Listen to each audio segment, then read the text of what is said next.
You want to know the truth? I was there the day we voted to throw the humans out. Not in the back, not watching on some feed from a cheap moon somewhere.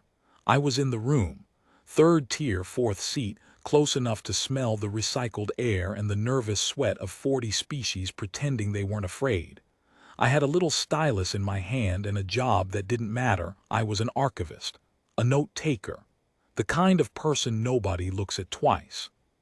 So believe me when I say I saw the whole thing, and believe me when I say I've never stopped seeing it. My name is Oru Tesek. I'm a Velt if that means anything to you, which it probably doesn't. We're a small folk. Gray skin, 4 fingers, eyes that see in the dark a little better than yours. We don't fight. We never have. We kept records. For 9,000 years, the Velt kept the records of the conquered, and that was our whole purpose, and we were proud of it in the quiet way that small people are proud of small things. I'm telling you all this so you understand who's talking. I'm not a soldier. I'm not a hero. I'm the one who wrote down what the heroes did, and then I had to live with knowing. Let me start at the beginning, or close to it. The conquered spire was the most beautiful thing anyone had ever built. I want you to picture it. A tower of white stone and living glass, 100 kilometers tall, hanging in the dark between 3 stars like somebody had threaded a needle through the universe. It didn't sit on a planet. It floated. We'd torn it out of an old dead world and lifted it whole into orbit. And inside it lived the Council, the governing body of 211 species who had, after 10,000 years of wars nobody won, finally decided to talk instead of bleed. I loved that place. I want you to know that. I'm not telling this story to make the conquered into the villain. We weren't villains. We were just scared, and scared people do stupid things, and the difference between scared people and brave people is something I didn't understand until the humans taught it to me. The humans came to us 40 years before the vote. I remember when their first ship arrived. Everyone does. It was this ugly, patched-together thing, all sharp angles and exposed plating like something built by hand in a hurry. Our ships were smooth. Grown, most of them, not built. We'd forgotten how to build with our hands a long time ago. And here came this metal box, trailing heat, half its systems failing, and it limped up to the spire and asked, politely, in broken conquered standard they'd learned from intercepting our signals, if they could come aboard. The delegates laughed. I heard them. 200 species of advanced beings, and they laughed at the monkeys in the tin can. I didn't laugh. I don't know why. Maybe because I was watching their docking and I saw how careful they were, how slow. They didn't have automatic systems doing it for them. There was a person in there, a real person, hands on a stick, easing that wounded ship into our dock by feel and by nerve. It took them 9 minutes to do what our ships do in 9 seconds, but they did it without a scratch. I wrote that down. They do it by hand. They do it themselves. I don't know why I thought it mattered. It mattered. The first human I ever met was named Daniel Reyes. He was their second envoy. The first one died, I'll get to that, and Reyes took the seat after, and he was nothing like what we expected. We expected something fierce. The stories had already started by then, you understand. Stories about what humans were, where they came from. You have to know about the world they came from, or none of this makes sense. Humans evolved on a death planet, I mean that. We studied it later when we could. Their world had a star that flared and burned them. It had storms that could level cities. It had earthquakes, floods, ice ages, plagues that wiped out half their kind more than once. And it had predators, animals bigger and faster and stronger than the humans, with teeth and claws and numbers. Now, here's the part that the other species couldn't get their heads around. Every other intelligent species in the conquered came from a safe world. That's the rule, see? That's how intelligence works, we thought. You need stability. You need a world that lets you sit and think and grow without dying. The Thren came from a gentle ocean world, the Korlim from soft forests. My people, the Velt, from a temperate plain with no large predators at all. Safety produces thought. Thought produces civilization. That was the law of the universe as we understood it. And then came the humans, from a world that should have killed them 100 times over, and they were intelligent anyway. They'd done the impossible. They'd grown a mind in a place that murdered minds. The xenobiologists had a word for what that does to a species. I won't bore you with it, but the simple version is this. When your world spends 1,000,000 years trying to kill you and you survive it, you don't survive by being the strongest. You're not the strongest. There were 1,000 things on that planet stronger than a human. You survive by refusing to die, by being the thing that doesn't stop, by being the species that buries its dead and then keeps walking, by being so stubborn, so endlessly, insanely stubborn, that the universe finally just gives up and lets you live. That's what a human is. Underneath the soft skin and the friendly faces and the polite broken conquered standard, they are the thing on their world that refuse to die, and every single one of them carries that down in the marrow, whether they know it or not. We didn't understand that, not then. Daniel Reyes didn't look like the thing that refused to die. He looked tired. He had gray in his hair and lines around his eyes, and he laughed easily, and the first thing he ever said to me was, "You're the one who writes everything down, aren't you? I can always tell. You've got watching eyes." I didn't know what to say. Nobody had ever noticed me before. "Don't stop," he told me. "Somebody should remember all this. Most people don't bother." I think about that a lot. Let me tell you how the first human envoy died, because it's the reason everyone was afraid, and fear is the whole engine of this story. Her name was Commander Aisha Akoro. She came in on that first ugly ship, and she stood before the full council, and she made the case for humanity to join the conquered. She was good, better than good.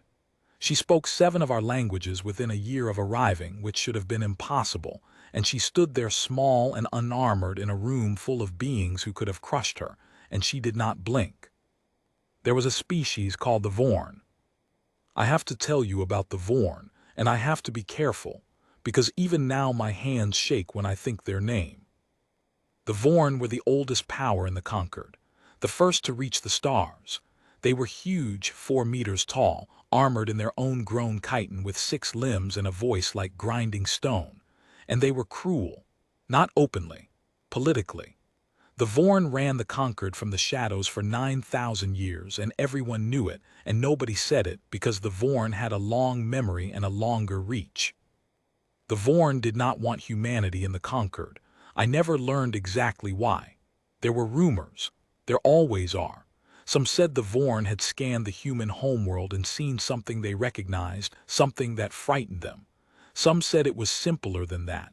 Some said the Vorn just didn't like the look in human eyes. During Commander Akoro's third address to the council, a Vorn delegate named Saskoruth stood up and called the humans vermin, said their world was a cage and they should have stayed in it, said the conquered did not admit animals. And Akoro, small, unarmored, alone, she just looked at him. And she said, in perfect Vorn, a language no outsider had ever spoken, "We left our cage on our own 2 feet. When did you last leave yours?" The room went silent. You could have heard a Velt breathe. The Vorn killed her that night. Officially, it was an accident. Decompression in her quarters. A faulty seal. Tragic. The Vorn delegation sent condolences and a very fine gift of crystal, and the matter was closed, and everybody knew, and nobody said a word. I knew. I'd seen Saskoruth's aide near her quarters that evening. I wrote it down. I gave the record to my superior. My superior took the file and looked at me for a long, long moment, and then he deleted it in front of me and told me to forget what I'd seen if I wanted to keep breathing. So I forgot. That's the kind of person I was then. I forgot, and I was ashamed, and I told myself that's just how the universe works. That's when Daniel Reyes came, to replace the woman the Vorn had murdered.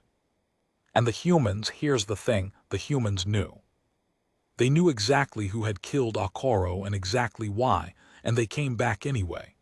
They sent another envoy, and they kept smiling, and they kept being polite, and they kept asking to join. And underneath it, The whole time, that marrow deep thing was burning. The thing that refuses to die. The thing that buries its dead and keeps walking. We thought they hadn't noticed. We thought they were stupid. They'd noticed everything. For 40 years, humanity sat at the edge of the conquered. Not full members. Not allowed. Observer status, we called it, which is a polite way of saying you may watch but you may not speak. They were given a section of the spire to live in, the lowest section, the worst section, down near the engines where the air was hot and the gravity flickered. And they took it without complaint and they made it into something. I used to go down there. I shouldn't have. Archivists weren't supposed to fraternize. But Rays had invited me and I was curious. And one day I went down the long lifts into the human section, and I want to tell you what I saw because it changed me. It was alive. That's the only word. The human section was alive in a way the rest of the spire wasn't. They'd built gardens out of nothing, out of waste and light and stubbornness, and there were plants everywhere, green and wild and disorderly. There was music, actual music, played on instruments by hand, not generated. There were children. Humans had brought children, which scandalized the council, who thought it irresponsible to breed in such a marginal place. But the humans wanted their children there. They wanted them to grow up looking at the stars. And there was noise. Constant, warm, chaotic noise. Arguing, laughing, cooking, singing. My people are quiet. The whole Concord is quiet. We'd grown so refined and so old and so careful that we'd gone almost silent, all of us, drifting around our beautiful tower like ghosts. The humans were not ghosts. They were the loudest thing I'd ever heard, and standing in the middle of it, I felt, I don't have the word, warm. I felt warm, like I'd been cold my whole life and never known it. Rays found me standing there with my mouth open. "Quite a racket, isn't it?" he said, and he was grinning. "How do you live like this?" I asked him. I didn't mean it as an insult. I meant it as a question, a real one. He thought about it. Humans do that. They actually consider your questions. They don't just answer from a script. "Where I come from," he said, "we almost lost everything more than once. We had wars that nearly ended us. We had a sickness in our air that nearly cooked the whole planet. We had God. We had a lot of close calls." He looked out over the gardens, the children, the noise. "And every time, what saved us wasn't being smart. Plenty of smart species die. What saved us was that we wouldn't let go of each other. You hold on. You make noise so nobody gets lost in the dark. You plant a garden even when you might not live to eat from it." He shrugged. "That's all civilization is when you strip it down. People deciding not to let each other go." I wrote that down too. I've still got it. People deciding not to let each other go. Now I have to tell you about the day everything broke. The vote. The expulsion. The day the Galactic Council cast humanity out. It started with the Thren colony at Vesh. The Thren were a peaceful folk, ocean people, gentle, the kind everyone liked. They had a colony out on the edge of conquered space, a small one, a few 100,000 of them living on a warm water moon called Vesh. And one day Vesh went dark. No signal, no distress call, nothing, just silence where there used to be a colony. The council sent a survey ship. The survey ship found Vesh empty, not destroyed, empty. Every Thren gone, the city still standing, the lights still on, the food still on the tables, but no people, no bodies, no blood, just absence, like someone had reached down and scooped out every living thing and left the shell. And then they found the marks. I saw the images. I wish I hadn't. Long gouges in the metal of the colony, deep as a person is tall, in patterns that weren't random. Something had been there. Something had taken the Thren. And whatever it was, it had left a message, scratched into the central plaza in a script none of our scholars could read. The Vorn could read it. This is the part that matters. The Vorn looked at that script, and the oldest, most powerful species in the Conquered, they panicked. I watched the Vorn delegation receive the images. I was in the room taking notes. And the Vorn, who never showed anything, who were carved out of stone and politics, they recoiled. Their chitin went pale. One of them made a sound I'd never heard a Vorn make. Fear, it was fear. The thing that took the Thren at Vesh was something the Vorn knew, something from their oldest past, something they had spent 9,000 years pretending was gone. They called it the hollowing. The ones who did it they called the hollowers, though that's my translation. The real Vorn word is a sound that hurts to hear. The hollowers were old, older than the conquered, older than the Vorn's empire. They came from outside the galaxy maybe, or outside something else. I never understood it fully.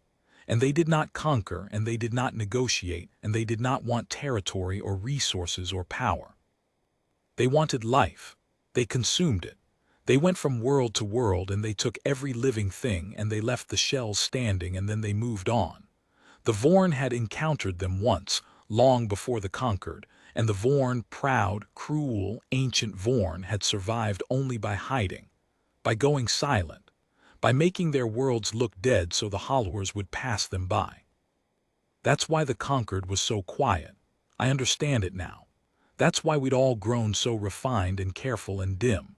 The whole culture of the galaxy, the whole instinct towards stillness and silence and not making a fuss, it came from this. From an ancient terror buried so deep that we'd forgotten it was even there. We were all of us hiding, and we'd been hiding so long we'd forgotten we were doing it. We'd forgotten how to make noise. And down in the bottom of the spire, in the hot air by the engines, there was one species making more noise than anyone in 9,000 years. You see where this is going. The emergency session lasted 4 days. 211 species. Endless argument. What do we do? Where do we hide? How do we go dark? Can we move the spire? Can we run? And under all of it, the Vorn pushing one idea harder and harder, with all their 9,000 years of buried weight behind it. The humans are the problem. Saskoruth, the same Vorn who'd murdered Akoro, still alive, still in power, stood before the council on the 4th day and made the case. I transcribed every word. I can still hear it. He said the hollowers hunt by sensing life, the brightness of it, the noise of it. The more a world lives, the louder it sings in the dark, and the hollowers hear that song and they come. He said the conquered had survived 10,000 years by being quiet, by being dim, by hiding our light. And then the humans had come with their gardens and their children and their music and their noise, their endless, screaming, blazing aliveness, and they had made the galaxy loud again. He said it was no accident the hollowers had returned now, after all this time. He said the humans had rung a bell that could not be unrung. He said they were a beacon, a torch in a dark room full of people hiding from something that hunts by light. And he said, and this is the part I will never forgive myself for writing down without screaming, he said the solution was simple. Put out the torch. Cast the humans out. Expel them from the conquered, strip their observer status, take back the spire's lowest section and send them away back toward the edge, back toward the dark with their loud lives and their bright noise, and let the hollowers find them instead of us. A sacrifice. A decoy. We give the hunters something to eat, something far away from us, and we go quiet again and we survive. The room was silent for a long time after he finished. And then they started agreeing with him. One by one, species I'd respected, the Korlim who I'd thought were kind, the Thren, even the Thren who just lost a colony, who you'd think would have wanted unity, even they began to nod. Because fear does that. Fear makes people small. Fear takes the most decent person you know and makes them look for someone to throw to the wolves so the wolves will leave them alone. I sat in my little 4th seat, 3rd tier, and I watched 200 species decide to murder the only friends I'd ever had, and I said nothing. I want to be honest with you, I said nothing. There was one chance to speak. Reyes was allowed to address the council before the vote. Observer status meant they could watch, and this once, this final time, respond. They brought him up from the bottom of the spire. I remember he came in still wearing his work clothes, dirt on his hands from the gardens, like they hadn't even given him time to change. He stood in the great chamber, this one tired human in a room of 200 species who had already decided his people's fate, and he looked around at all of us. He wasn't angry, that's what I remember. We expected rage. We were braced for it. The humans were the dangerous ones, the violent ones, the things from the death world. Surely now he would show his teeth. He just looked sad. "You're afraid," he said. "I understand. We know about fear where I come from. We're experts in it, actually. We invented 100 different kinds." A few uneasy sounds in the chamber. "So I'm not going to stand here and tell you not to be afraid. That'd be a lie and you'd know it." He stepped closer to the central dais. The Vorn shifted. I saw guards tense. "But I want to tell you what fear taught us, because we've been where you are. We've had the thing in the dark coming for us. We've had nights where we didn't think we'd see morning." His voice was very quiet, and somehow the whole chamber leaned in to hear it. "And we learned something. We learned that you cannot hide from the dark by making yourselves smaller. It doesn't work. The dark doesn't go away because you went quiet. It just takes you quietly instead of loudly." He looked right at the Vorn. "You've been hiding for 9,000 years, and it found you anyway. It found Vesh. It'll find the next one and the next, however dim you make yourselves, because that's what it does. It's patient, and you cannot outwait something that has all of time." He shook his head. "Throwing us out won't save you. It'll just mean you die alone and quiet and ashamed, the way you let it take you." Saskoruth's voice ground out across the chamber. "And your way, human. You would have us fight it. The thing that emptied 100 worlds before your species learned to make fire." And Ray's, I swear to you, Ray smiled. It was not a friendly smile. It was the first time I ever saw in a human face the thing underneath, the marrow-deep thing, the thing that refuses to die. "Where I'm from," he said softly, "we've got a saying. We've buried a lot of people to learn it." He let the silence stretch. "It is not the size of the thing in the fight. It's the size of the fight in the thing." Nobody answered him. They voted an hour later. 201 species voted to cast humanity out. 10 abstained. 0 voted to let them stay. And I, Arutesek, archivist, note-taker, the small gray man with the watching eyes, I had a vote too. The Velt had 1 vote, and my superior was sick that day, and the vote fell to me. To me. I abstained. I tell myself that's something, that I didn't vote for it. But abstaining is just a coward's way of voting yes, and I knew it then, and I know it now.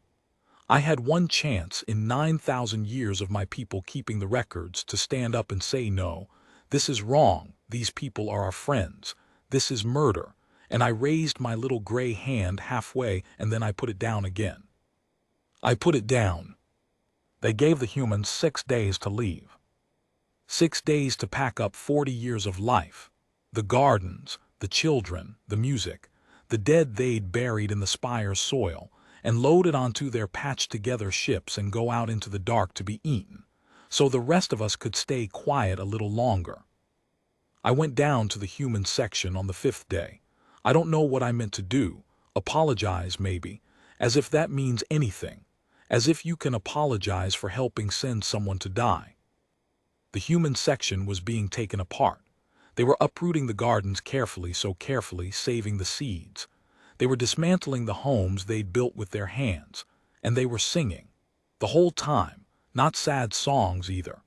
They sang while they worked, the way they always had, and the children ran underfoot, and somewhere someone was cooking, and the warmth of the place was still there even as they tore it down. I found Ray's loading crates. He saw me and he stopped and he wiped his hands, and he didn't say anything cruel. He could have. God knows I deserved it. "You came to say goodbye," he said. "I came to say I'm sorry. My voice wouldn't work right. I should have. There was a vote and I know," he said. "I know how you voted." "I abstained. I didn't." "I know," he said again, gentler. "Oru, it's all right. You're one little voice in a room full of frightened giants. You think you could have changed it." "I could have tried." He looked at me for a long moment. Those human eyes, so much in them. "Yeah," he said, "you could have." He didn't let me off the hook. That's the thing about humans, they don't lie to make you feel better. "But you're trying now. You came down here when you didn't have to. That counts. It always counts, the trying. Don't let anybody tell you it doesn't. I asked him, I had to ask, where will you go? And he smiled that sad smile, and he said something I didn't understand at the time. Oh, we're not going to run, he said. I thought he meant they'd fight and die out there, somewhere far away. Bravely, pointlessly. I thought he meant they were going off to be martyrs in the dark. I should have listened more carefully. Because the humans were not going to run, and they were not going to die quietly. The humans had a plan. And what they did next, what those soft-skinned, loud, stubborn things from the death world did next, it terrified the entire Galactic Council so badly that 9,000 years of careful, quiet, refined civilization came apart in a single night. But that's the next part of the story.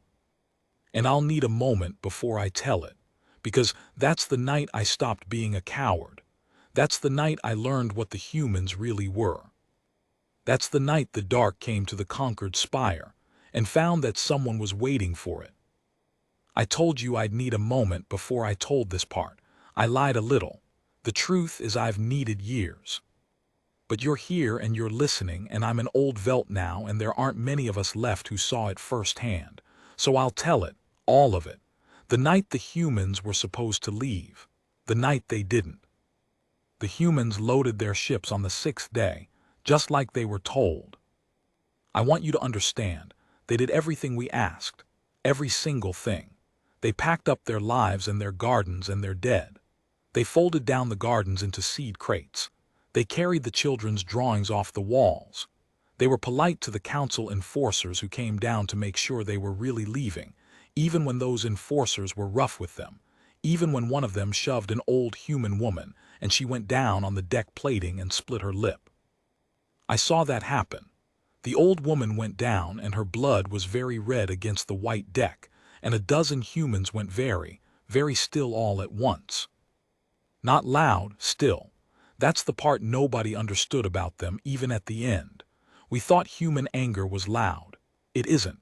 The loud part is the joy. The anger is quiet. The anger is a whole room of them going silent at the same instant and looking at the thing that hurt one of theirs and remembering its face.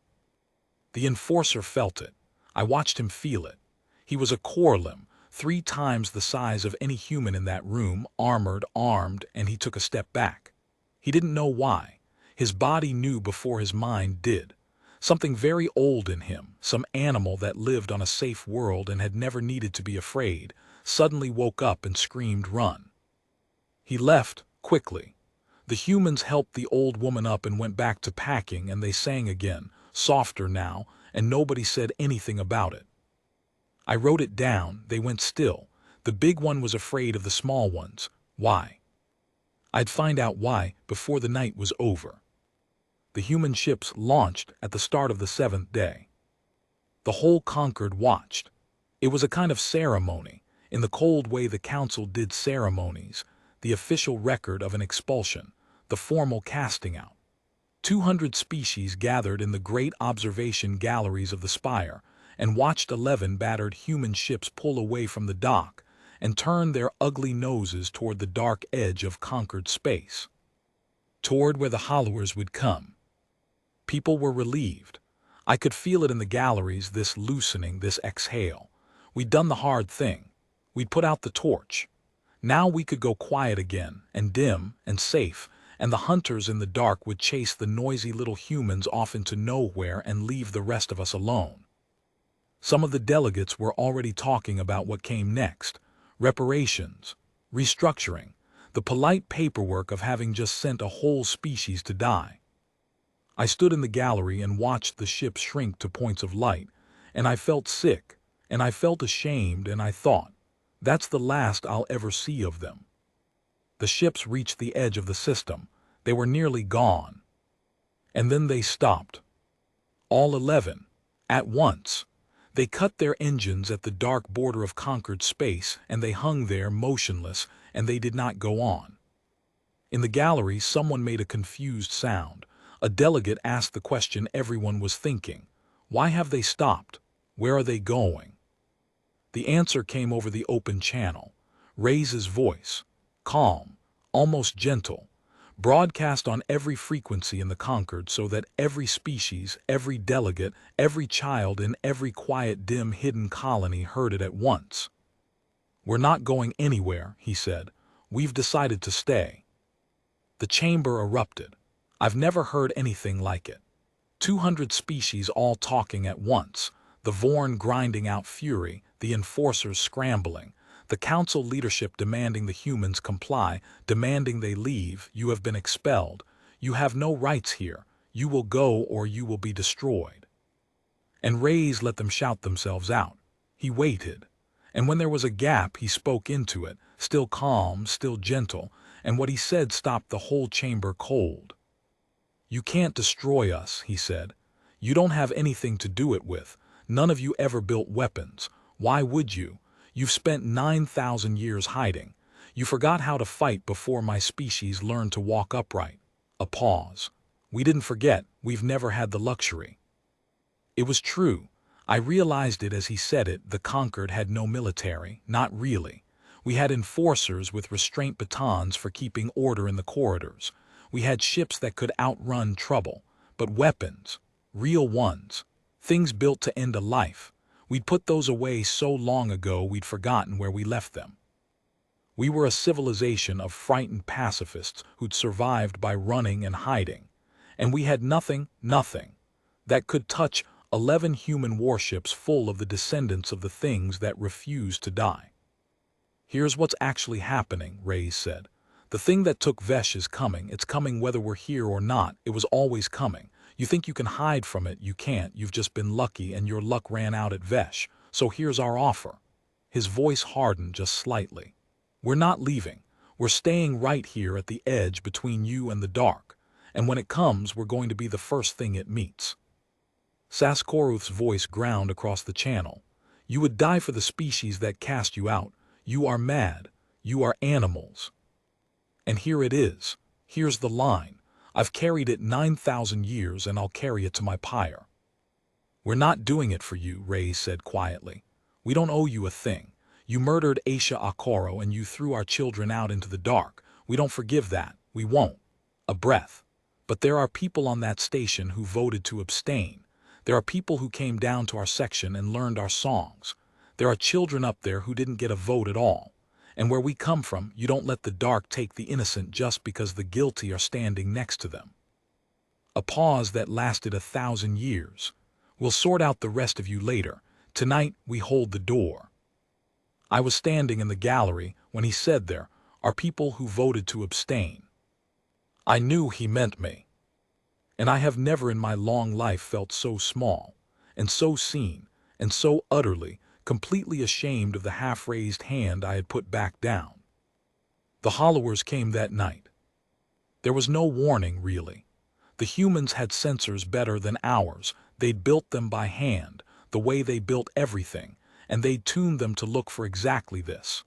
The first any of us knew was Reyes's voice on the channel, very flat, very quiet.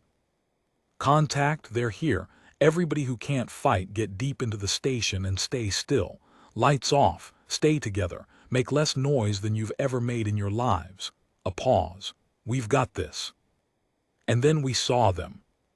I will try to describe the Hollowers, but I want you to know that language fails here. They came out of the dark and they were wrong. That's the only honest word. They didn't move like ships. They moved like the spaces between ships, like holes torn in the universe, and where they passed the stars behind them went out, not blocked out, like they were drinking the light. They were vast. Each one bigger than a human warship, and there were dozens, scores, a tide of them flowing in from the edge of the dark toward the bright, loud, beautiful tower full of life. Toward the spire, toward all of us. And between them and us, 11 battered ships built by hand turned to face the tide. The galleries went silent, real silence. 9,000 years of practiced hiding silence, every species holding its breath, watching the impossible thing about to happen, the soft little death world animals, the ones we'd thrown away, turning to stand against the oldest terror in the galaxy. I pushed my way to the front of the gallery. I had to see. Whatever happened, I owed it to them to see. No more putting my hand down. No more looking away. If they were going to die for the children up here, the least I could do was witness it. The humans opened fire. I had never seen weapons before. None of us had, not really, not like this. The human ships bloomed with light, lances of it, javelins of fire, things that reached across the dark and struck the hollowers and hurt them. The wrong things in the dark recoiled. They screamed not with sound, with something worse, a wrongness that pressed on your mind, and the humans kept firing, calm and precise and relentless, and where their fire struck, the hollowers died. They could die. That was the revelation that went through the galleries like a current. The thing the Vorn had hidden from for 9,000 years, it could die. Nobody had ever tried to kill it. Nobody had ever thought to. We'd all just run, all of us, forever, and the humans were the first species in the history of the galaxy stubborn enough, stupid enough, brave enough to plant their feet and say no. But there were so many of the Hollowers, so many. The humans were 11 ships. The Dark sent hundreds, and for every Hollower that died, 2 more poured in from the edge, and slowly, terribly, the humans were pushed back. I watched one of their ships go dark, just stop, just go silent. A whole crew of those loud, warm people gone quiet in an instant, and then another. They were dying. They were holding the door, and they were dying to do it. And then Reyes came back on the channel. He was breathing hard. There was something wrong with his voice. I learned later his ship had been hit, that he was bleeding, that half his crew was already gone. But he came on the channel, and what he said was not to the humans. It was to us. "Conquered," he said. "I know you can hear me. I know you're all up there in your towers watching us die down here the way you watched us pack up our lives." A wet, painful breath. "I'm not going to beg you. We knew the math when we turned around. We're going to lose this. There's too many of them and too few of us, and that's just the truth, and we made our peace with it." The Hollowers pressed closer. Another human ship went dark. "But I want you to hear me," he said, and his voice gathered itself, found something, that marrow-deep thing rising up one last time. "You've got 50,000 ships in this Concord. Cargo haulers, survey vessels, passenger liners. You don't have weapons, fine, but you've got mass and you've got engines, and a ship moving fast enough doesn't need a weapon. It is a breath. These things hunt by light, by life, by noise. So here's what you do. You stop hiding. You light up every ship you've got, every engine, every lamp. You make the loudest, brightest, most alive thing this galaxy has seen in 10,000 years. And you point it all at the dark, and you come." Silence in the galleries.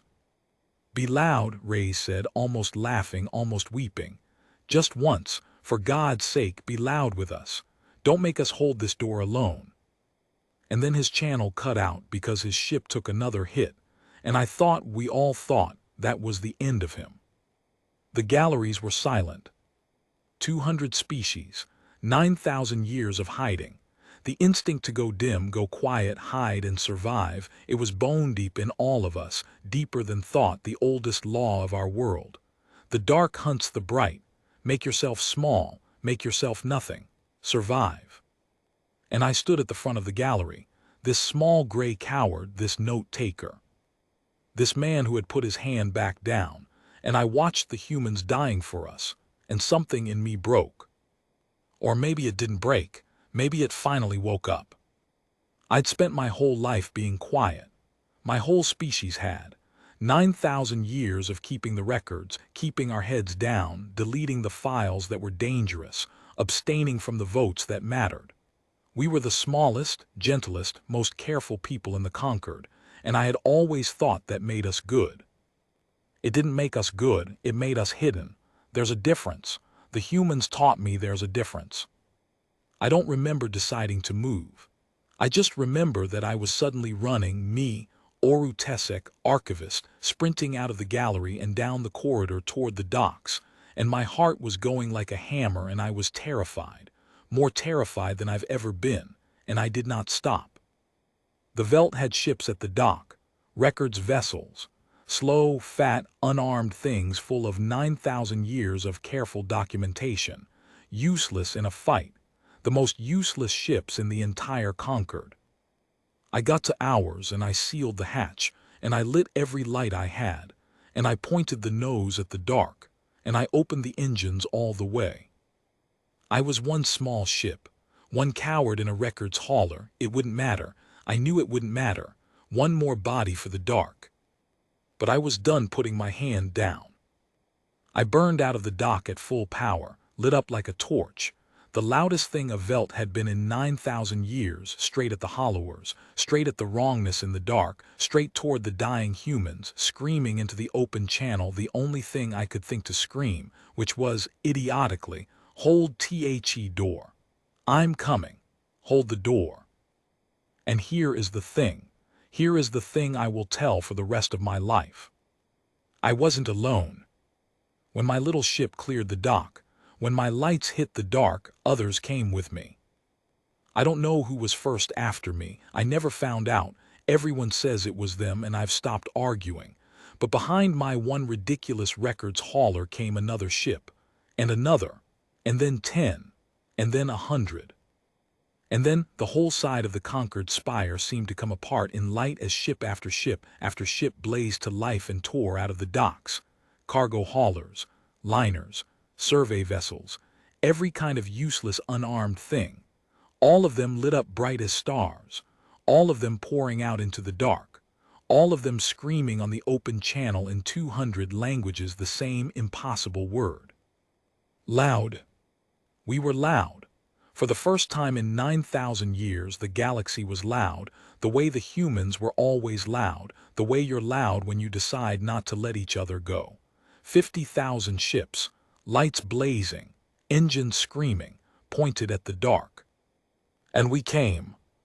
We had no weapons. We were never built to fight. So we did the only thing we could. We did what Ray said. We turned ourselves into the weapons. A liner full of frightened Corlim drove itself straight into a hollower at full burn, and both of them went up in a flower of light. A Thren survey ship, gentle ocean people who'd never harmed anything, rammed the dark and screamed all the way down. My little records hauler, I aimed it at the nearest piece of wrongness, and I held the engines open and I shut my eyes and I did not put my hand down. I did not this time. I felt the impact. I shouldn't have survived it. I don't fully understand how I did. The humans pulled my wreck out of the dark afterward, half dead, and they put me back together with their own hands, the way they did everything. But that's later. What matters is this. 50,000 ships full of cowards who'd spent 9,000 years hiding decided, in one single blazing night, to stop hiding, to be loud, to come when someone said hold the door. And the Hollowers, the oldest terror in the galaxy, the thing that hunts the bright and the loud and the alive. For the first time in their endless existence, the Hollowers met something brighter than they were. And they did not know what to do. I'll tell you how it ended in the last part. I'll tell you what we found in the morning, and what happened to the Vorn, and what the humans did next, the thing that terrified the Council more than the Hollowers ever had. Because the dark, it turns out, was the easy part. The hard part came after. The hard part was looking at the humans we'd thrown away, the ones who turned around and died to hold the door for us, and figuring out how we were ever going to live with what we'd done. And what they had to say about it. That's the last part of the story, and it's the part that changed everything.